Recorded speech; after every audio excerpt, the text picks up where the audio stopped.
8 races into the 2025 Formula One season, the fairy tale move of Lewis Hamilton to Ferrari has taken a dramatic turn, one that's raising eyebrows across the paddock and sparking tension behind the red curtains of Maranello. After years of unshakable rapport with Mercedes engineer Peter Bonnington, Hamilton now finds himself in a growingly awkward relationship with Riccardo Adami, the man tasked with guiding the 7-time world champion through one of the most scrutinised seasons in recent memory. From pointed jabs over the team radio to complete radio silence at Monaco, the signs of strain are too loud to ignore. Hamilton, known for thriving under pressure, seems to be colliding with a communication wall inside Ferrari, while team boss Fred Vasseur is left to pour cold water on the embers before they ignite into full-blown flames. What exactly is going on between Hamilton and Adami? And is Vasseur losing control of his most high-profile driver pairing yet? If you're a fan of F1's deeper drama and want to uncover what really happens beyond the podium interviews, make sure to subscribe. This is one story you don't want to miss.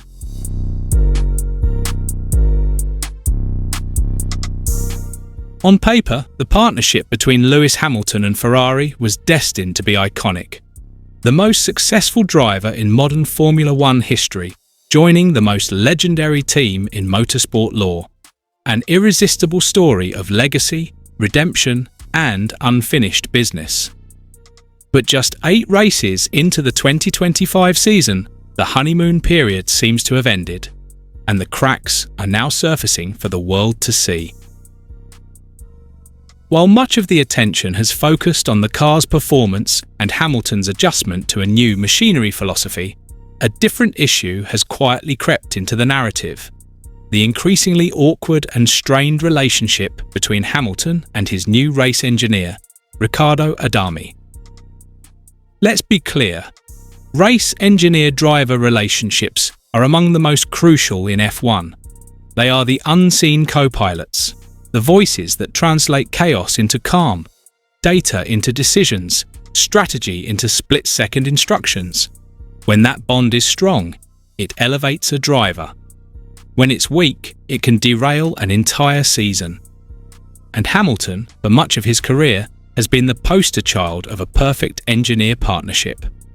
His legendary connection with Peter Bonnington, affectionately known as Bono, defined his dominance at Mercedes. Bono knew how to talk to Hamilton, when to push, when to calm, and when to say nothing at all. But Adami is not Bono. Their interaction has so far been characterized by miscommunication, confusion, and, at times, thinly veiled frustration. Things first became publicly noticeable during the Miami Grand Prix, where Hamilton, caught in the midfield and frustrated by the car's lack of pace, snapped at Adami over the radio. "Tea break?" he quipped sarcastically, prompting a wave of reaction online. It wasn't just the words, it was the tone, something we rarely heard from Hamilton during his Mercedes years. When asked about the incident post-race, Hamilton played it cool.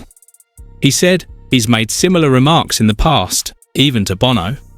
But long-time fans could tell the difference. Hamilton's frustration in Miami felt different, more targeted, more personal. And as it turns out, Miami was just the beginning. Fast forward to Monaco, a circuit where driver confidence, communication, and precision matter more than anywhere else on the calendar. The tension reached new heights. Starting from 7th on the grid after a penalty, Hamilton spent much of the race in isolation. As the race wore on and strategy calls became more critical, Hamilton asked over the radio, "Are they still ahead by a minute?" A simple question, seeking a simple answer. But Adami's response, "They're fighting," missed the mark. Hamilton, clearly agitated, replied, "You're not answering the question, but it doesn't really matter." Eventually, Adami clarified, 48 seconds. After the checkered flag, more silence. Hamilton asked, "Are you upset with me or something?" No response. Not even a courtesy word of "good job," "well done," or "we'll debrief," just static. That silence was deafening. In a sport where post-race radio chatter is often full of emotion, both celebratory and reflective, Adami's lack of response raised eyebrows. Was it a tactical delay? A planned pause due to the car's location on the track, as Vasseur would later claim? Or was it something more, an emotional breakdown in communication under pressure? Hamilton, speaking to media afterwards, didn't mince words. The information wasn't exactly that clear, he said, referring to Adami's mid-race comment that, "This is our race." Hamilton added, "I didn't know what I was fighting for. When I look at the data, I wasn't anywhere near any of the guys up front." That right there is the heart of the problem. Hamilton didn't know what he was racing for. That's not a driver issue, that's a systems issue, a communications breakdown at the highest level of motorsport. To understand the complexity, we need to understand Riccardo Adami's background. He's a Ferrari veteran, having engineered for both Toro Rosso and Scuderia Ferrari, most notably working with Sebastian Vettel during his tumultuous time at Maranello. While Adami is technically capable and respected, he's known to be more rigid in style, less adaptive, less emotive. In contrast, Hamilton thrives on rhythm, flow, emotional balance. He's a driver who needs precise clarity in the heat of the moment. The two men might simply be speaking different languages, metaphorically, if not literally. Fred Vasseur has attempted to downplay the situation, attributing the radio silence to Hamilton being in a section of the track between turns 1 and 3, where they had agreed not to distract him. According to Vasseur, they only reply once the car enters the tunnel, due to the technical and safety limitations of Monaco's narrow streets. "It's not that we're having a beer on the pit wall," Vasseur joked. "I am perfectly fine with it." But here's the truth. F1 insiders aren't convinced. The timing may explain the delay, but it doesn't explain the tone, the lack of reassurance, and the persistent breakdowns in communication seen race after race. There's also the strategic implication. Ferrari is currently trailing McLaren in both pace and points. Oscar Piastri sits 98 points ahead of Hamilton in the Drivers' Championship, a gap that seems to be widening rather than narrowing. Hamilton, at 40 years old, doesn't have the luxury of slow starts or long adaptation periods.